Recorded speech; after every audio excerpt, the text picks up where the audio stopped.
Hello everyone, नमस्कार सभी को। गाइज मैं CA Nikunj Sharma, welcome to देवाले ई लर्न। गाइज एक बहुत बहुत इंपॉर्टेंट अनाउंसमेंट इंस्टीट्यूट के द्वारा आई है और नोटिफिकेशन के अंदर ऑफिशियल गेजेट के थ्रू ये अनाउंसमेंट गवर्नमेंट को प्रपोज की गई है, गवर्नमेंट के पास में भेजी गई है। कुछ प्रपोज चेंजेस गवर्नमेंट को दिए गए हैं जो कि आईसीआई चाहता है पास करना। ध्यान रखना, ये कुछ प्रपोज चेंजेस है जो आईसीआई गवर्नमेंट को पास में भेज रहा है। ऑफिशियल गेजेट के थ्रू ये नोटिफिकेशन आ चुकी है। देख सकते हैं आप सामने अपनी स्क्रीन पे, न्यू दिल्ली 2 जून 2022 को ये आया है।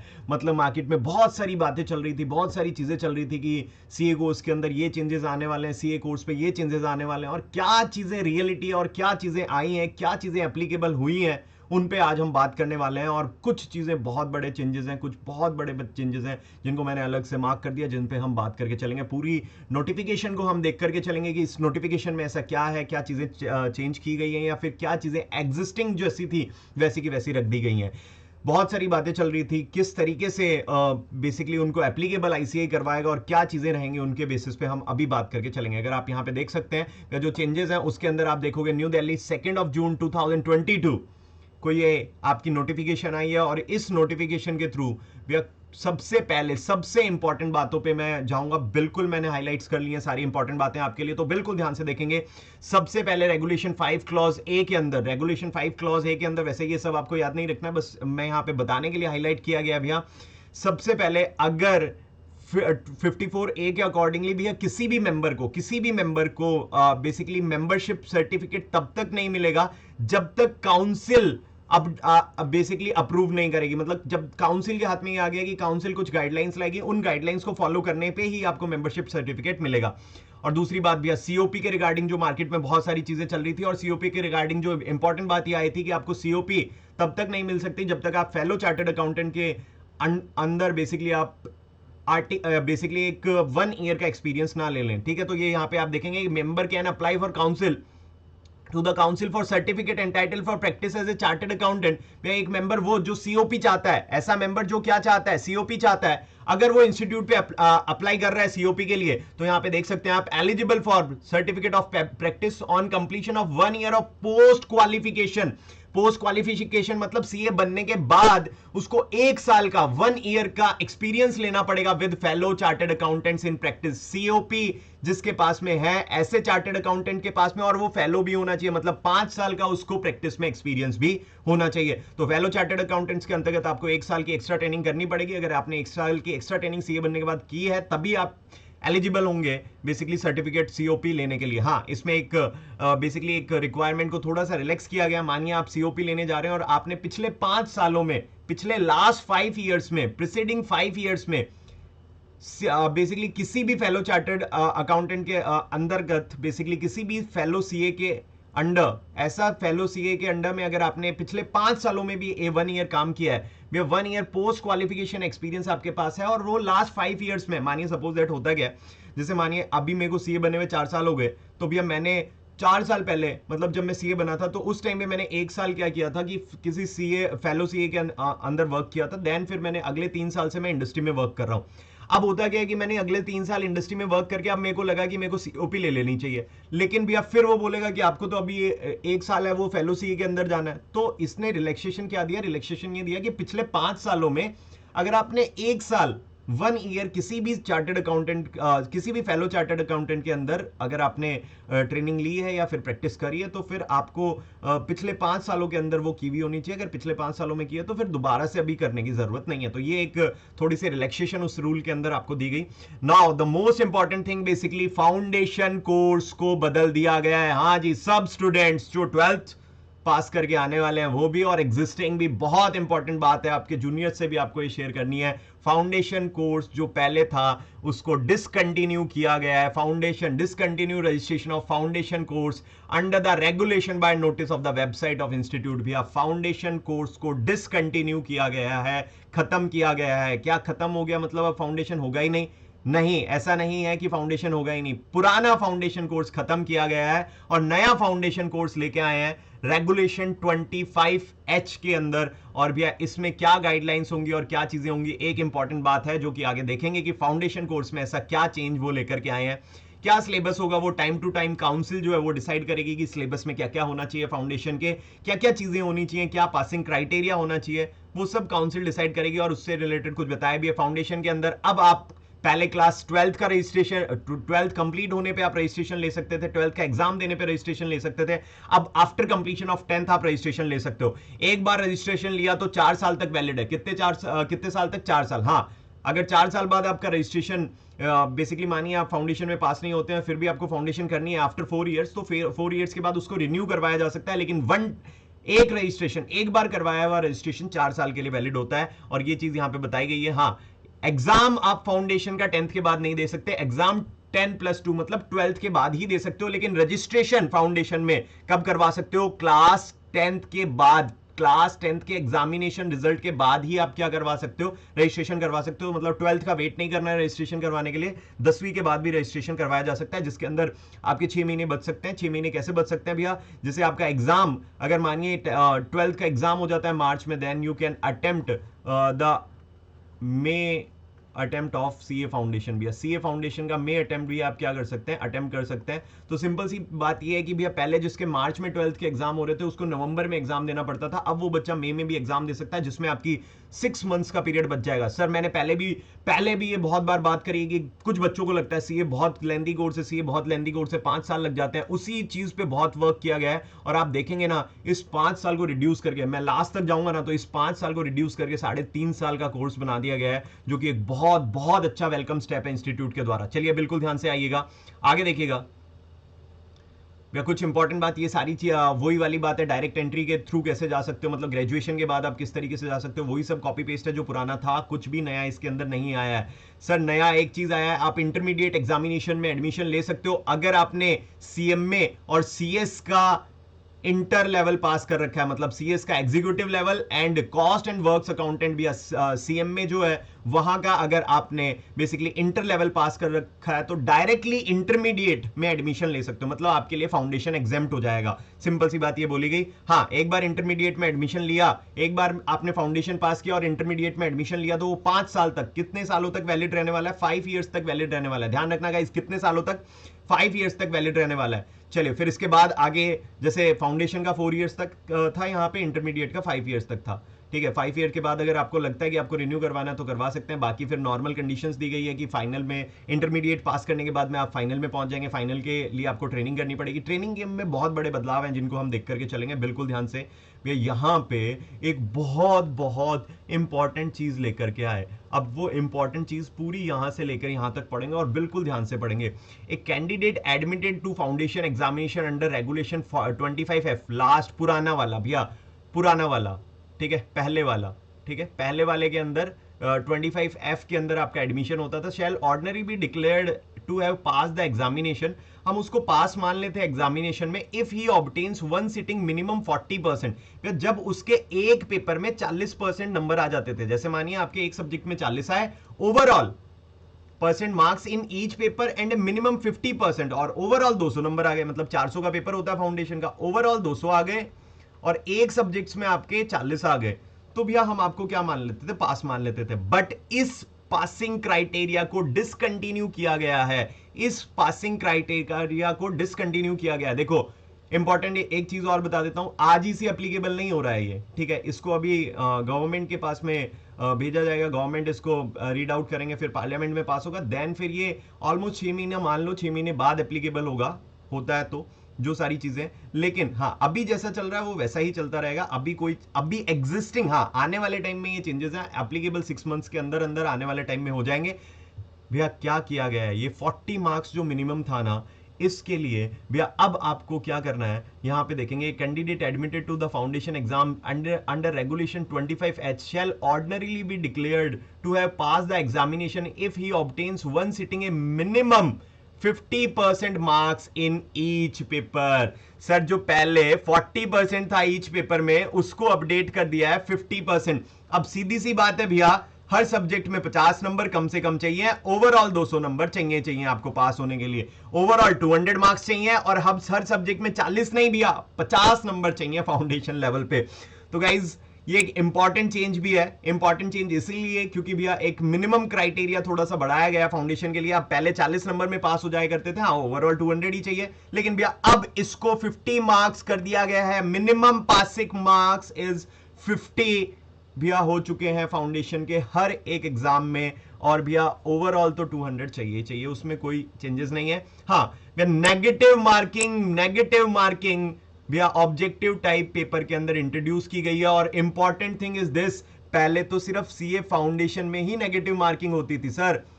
सीए इंटर के अंदर भी एमसीक्यू आते थे हर पेपर, बेसिकली 4 पेपर्स में 30% एमसीक्यूज आते थे। 4 पेपर आपके लॉ, टैक्स, ऑडिट और ईआईएस में 4 में भी 30% एमसीक्यू आते थे, उसमें नेगेटिव मार्किंग नहीं होती थी। बट इंस्टीट्यूट ने रिकमेंड किया है कि भैया CA inter and CA final के अंदर भी क्या होगी, नेगेटिव मार्किंग होगी। CA inter plus CA final में भी क्या होगी भैया, नेगेटिव मार्किंग होगी। आपके जो बेसिकली ऑब्जेक्टिव टाइप क्वेश्चंस हैं, ध्यान रखना किसमें, ऑब्जेक्टिव टाइप क्वेश्चंस के अंदर नेगेटिव मार्किंग होगी, सीए इंटर में भी और सीए फाइनल में। अभी सिर्फ नेगेटिव मार्किंग सीए फाउंडेशन तक थी, बट अब इंपॉर्टेंट थिंग क्या आई है कि नेगेटिव मार्किंग होगी सीए इंटर में भी, सीए फाउंडेशन में भी, और सॉरी सीए फाइनल में भी। चलिए जी बिल्कुल ध्यान से, ये बहुत एक इंपॉर्टेंट क्राइटेरिया था। चलिए फिर उसके बाद बता रखिए क्या फीस वगैरह रखेंगे, तो फीस वगैरह में ऐसा कोई चेंजेस नहीं है, कुछ बहुत ज्यादा चेंजेस यहां पे नहीं आए हैं। फिर भैया एक इंपॉर्टेंट चेंज, और वो है सीए इंटर और फाइनल स्टूडेंट्स के लिए, और भैया वो है एग्जामिशन से related. Inter and final student बिल्कुल ध्यान से भैया, बहुत इंपॉर्टेंट चेंज है ये आपके लिए। और भैया फाउंडेशन वालों तुम भी सुन लेना, क्योंकि कभी ना कभी तुम भी इंटर और फाइनल में पहुंचने वाले हो, तो इंस्टीट्यूट ने तुम्हें बेनिफिट दिया है या फिर ये एक नुकसान दिया, ये तो हम आप लोगों से पूछेंगे। लेकिन प्लीज इसको ध्यान से देखिएगा कि ये क्या है भैया, क्या चेंजेस यहां पे इंस्टीट्यूट लेकर के आया है। भैया जनरली क्या होता था, एग्जामिशन का रूल ये होता था कि 3 अटेम्प्ट के बाद में, 3 अटेम्प्ट के बाद में एग्जामिशन खत्म। 3 अटेम्प्ट के बाद में एग्जामिशन क्या खत्म या क्लोज, एग्जामिशन मिलनी बंद। 3 अटेम्प्ट तक आपको एग्जामिशन मिलती है, उसके बाद में अगर आपकी एग्जामिशन है तो वो खत्म हो जाती है और आपको नॉर्मली एग्जाम देना पड़ता है, और वो नॉर्मल एग्जाम के थ्रू आपको पास होना पड़ता है।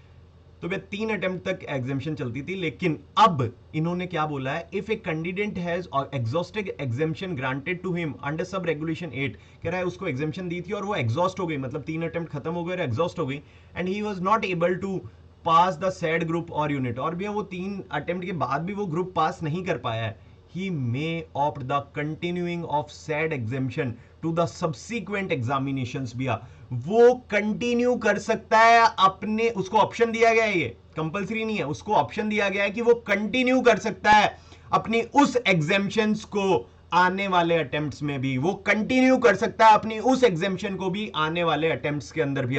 मतलब 3 अटेम्प्ट के बाद भी कंटिन्यू हो सकते हैं, लेकिन एक पॉइंट डाला गया, however in such case a such candidate shall be required to obtain a minimum 50% marks in each of the remaining paper of group or unit in order to declare him pass in that group or unit। भैया क्या किया गया, suppose that पहले आपके एक subject में 70 आ गए, तो भैया बचे हुए 3 सब पेपर्स में, बचे हुए 3 पेपर्स में आपको 130 मार्क्स लाने होते थे। बचे हुए 3 पेपर में कितने नंबर लाने होते थे, 130, तो 70 प्लस 130 आपके 200 हो जाते थे, तो आपका ग्रुप क्या हो जाता था, पास हो जाता था।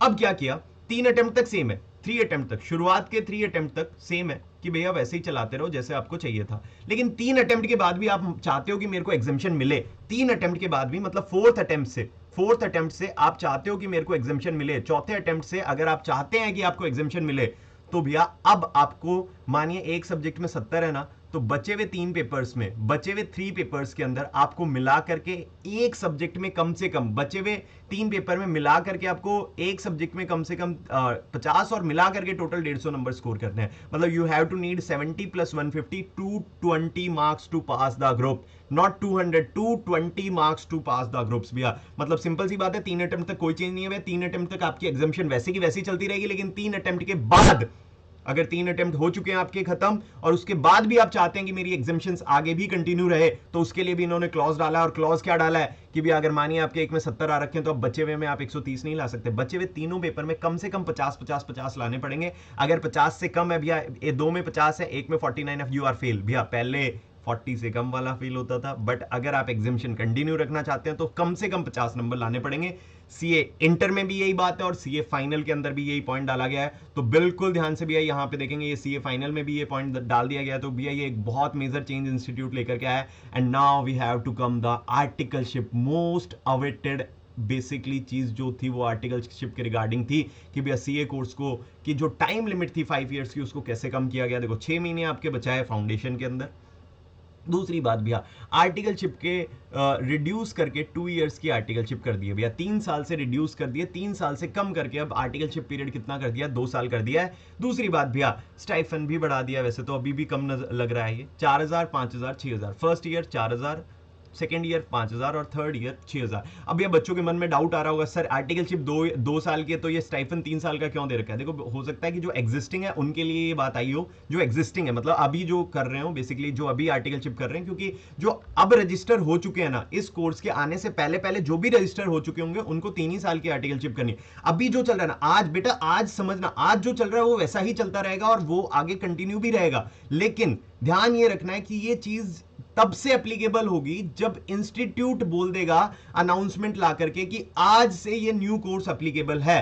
तो भैया अभी तक जो रजिस्ट्रेशन हो रहे हैं या आगे के भी 6 महीने 1 साल तक जो रजिस्ट्रेशन होंगे उसको 3 ही साल की आर्टिकलशिप करनी है। आगे 6 महीने 1 साल तक जो रजिस्ट्रेशन होंगे उन्हीं को 3 ही साल की क्या करनी है, आर्टिकलशिप करनी है। हाँ उसके बाद आपकी आर्टिकलशिप रिड्यूस करके 2 इयर्स की भी कर दी गई है, ये प्रपोज किया गया है, ये चेंजेस मान लिए जाएंगे होपफुली। और भैया बेसिकली स्टाइफन जो है 4000 5000 6000 किया गया, अभी भी ये कम है मेरे ख्याल से मेरे को ऐसा लगता है कम से कम भैया 8000, कम से कम 8000 12000 और भैया थर्ड ईयर के अंदर एटलीस्ट क्योंकि बहुत एक्सपीरियंस हो जाता है तो 20000 तक जाना चाहिए। तो 8 12 20 का होना चाहिए, कम से कम इतना तो होना चाहिए, इतना मिलना चाहिए। हाँ सीखने के लिए जाते हो बहुत सारी चीजें बहुत सारी बातें कि भी आप सीखने के लिए आर्टिकलशिप जाते हो तो फिर किस बात का पैसा दिया जाए। देखो फिर भी काम तो कर ही रहना। अगर आप किसी से मजदूरी करवा रहे हो आपके घर पे आ रहा है तो क्या उसको पैसे नहीं दोगे क्या आप? तो चाहे मजदूरी कर रहे हो एटलीस्ट मजदूरी जितना तो दो, एटलीस्ट इन्फ्लेशन को तो बीट करने दो हमें। जो महंगाई है खाने पीने का खर्चा तो निकले हमारा, इतना तो दीजिए कम से कम। चलिए फिर भी जो भी है कुछ तो बढ़ाया चलो। अब भैया इंपॉर्टेंट थिंग ये है कि 3 इयर्स को रिड्यूस करके 2 इयर्स कर दिया गया है और आपकी लीव जो 156 डेज के अराउंड हुआ करती थी उस 156 डेज की लीव को 24 दिन कर दिया गया है। कैसे कर दिया गया है भैया, क्या किया गया है, 12 डेज की लीव 1 साल की दी गई है आपको। अगर आप यहां पे देखेंगे आपको आगे ये बात बताई गई है कि भैया जो 12 डेज की लीव थी वो बेसिकली दे दी गई है आपको 1 साल के अंदर। जो 156 डेज की लीव होती थी 3 साल की मिला करके उसको रिड्यूस करके 24 कर दिया 2 साल के अंदर, 2 इयर्स के अंदर। इंडस्ट्रियल ट्रेनिंग के लिए इंपॉर्टेंट बात ये आई है कि भैया इंडस्ट्रियल ट्रेनिंग आप जो थी वो 18 मंथ्स ऑफ आर्टिकलशिप होने के बाद में आप स्टार्ट कर सकते थे और वो इंडस्ट्रियल ट्रेनिंग आप कंटिन्यू कर सकते थे। 12 महीने के बाद इंडस्ट्रियल ट्रेनिंग क्या कर सकते हो, कंटिन्यू कर सकते हो। ये बात बोल दी। इंडस्ट्रियल ट्रेनिंग के अंदर स्टाइफन मिनिमम 15,000 किया गया है। इंडस्ट्रियल ट्रेनिंग में स्टाइफन जो है वो मिनिमम 15,000 किया गया है, ये पॉइंट डाले गए हैं भैया। ये सारी चीजें तो होती हैं आर्टिकलशिप से जिसके पीरियड को 3 ईयर से रिड्यूस करके 2 इयर्स कर दिया गया। छुट्टियों को कम कर दिया गया भैया, 156 से 24 दिन की छुट्टियां ला दी गई हैं भैया। ये यहाँ पे देखिएगा बिल्कुल ध्यान से, न्यू थिंग आई है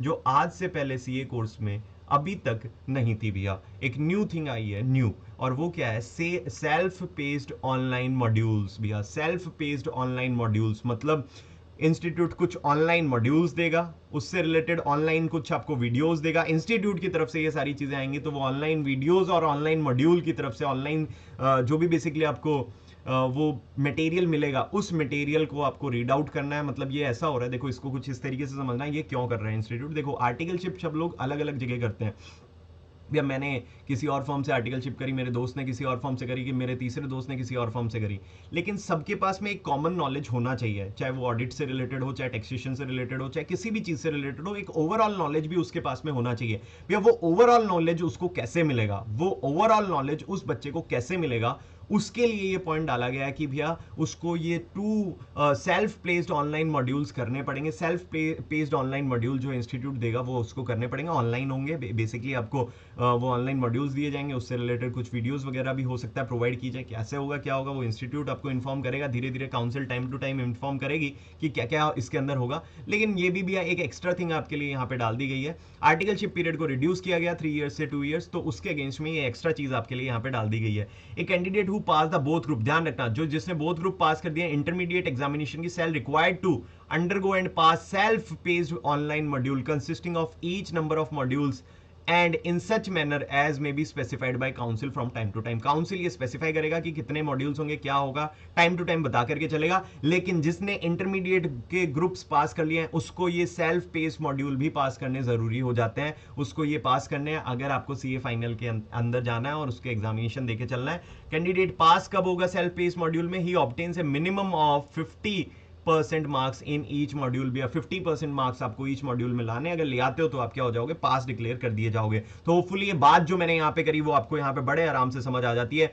चलिए जी, बहुत लास्ट में जा रहे हैं, बहुत इंपॉर्टेंट चीजें भैया। जो पहले आपकी आईटी की और जीएमसीएस वगैरह की जो ट्रेनिंग होती थी जनरल कॉस्ट में, जो उसको रिप्लेस करके कोर्स अंडर रेगुलेशन कुछ नया कोर्स लाएंगे 51E के अंदर, कुछ नया लाएंगे इसकी जगह, आईटीटी और जीएमसीएस की जगह देखेंगे क्या लाएंगे। भैया अब लास्ट में लिख दिया, जो आर्टिकल असिस्टेंट अभी रेगुलरली अभी कर रहा है, जो आज की डेट में आर्टिकल असिस्टेंट है, वो अगर कर रहा है आज की डेट में, जो आर्टिकल असिस्टेंट है जो वो काम कर रहा है, तो उसका वैसे ही कंटिन्यू रहेगा, उसके लिए कोई भी बदलाव नहीं है। आज आप रजिस्टर हो गए हो, आने वाले 6 महीने में आप रजिस्टर हो गए हो, तो जैसा पुराना चल रहा था वैसा ही चलता रहेगा, उसमें कोई चेंजेस नहीं है। ध्यान रखना, कोई भी चेंजेस उन बच्चों के लिए नहीं है, एग्जिस्टिंग स्टूडेंट्स के लिए, जो एग्जिस्टिंग है उनके लिए एग्जिस्टिंग ही चलेगा।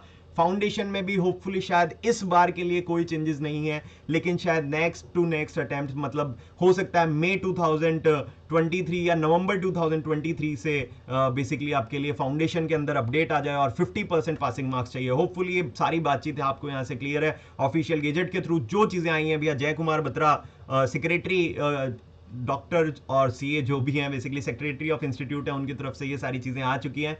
ऑफिशियल गैजेट के थ्रू ये पब्लिश्ड हो चुकी हैं। पहले जो चीजें थी, कुछ चीजें हैं जैसे भी 6 सब्जेक्ट हो जाएंगे इंटर में या फाइनल में, अभी कोई क्लेरिफिकेशन नहीं है, क्योंकि इंस्टीट्यूट ने सिलेबस को चेंज करने की पावर अपने पास में रखी है, वो गवर्नमेंट को नहीं दी गई है सिलेबस को चेंज करने की पावर। तो सिलेबस को चेंज करने की पावर इंस्टीट्यूट के पास है। अब होंगे नहीं होंगे 6 सब्जेक्ट्स, ये इंस्टीट्यूट पे डिपेंड करेगा, क्या इंस्टीट्यूट करेगा नहीं करेगा, लेकिन आज की डेट में ऐसी कोई इंफॉर्मेशन इस ऑफिशियल गेजेट में तो नहीं है, ठीक है, कि भैया 6 सब्जेक्ट होंगे या 7 होंगे या 8 होंगे, ऐसा यहां पे तो कुछ नहीं लिखा गया है।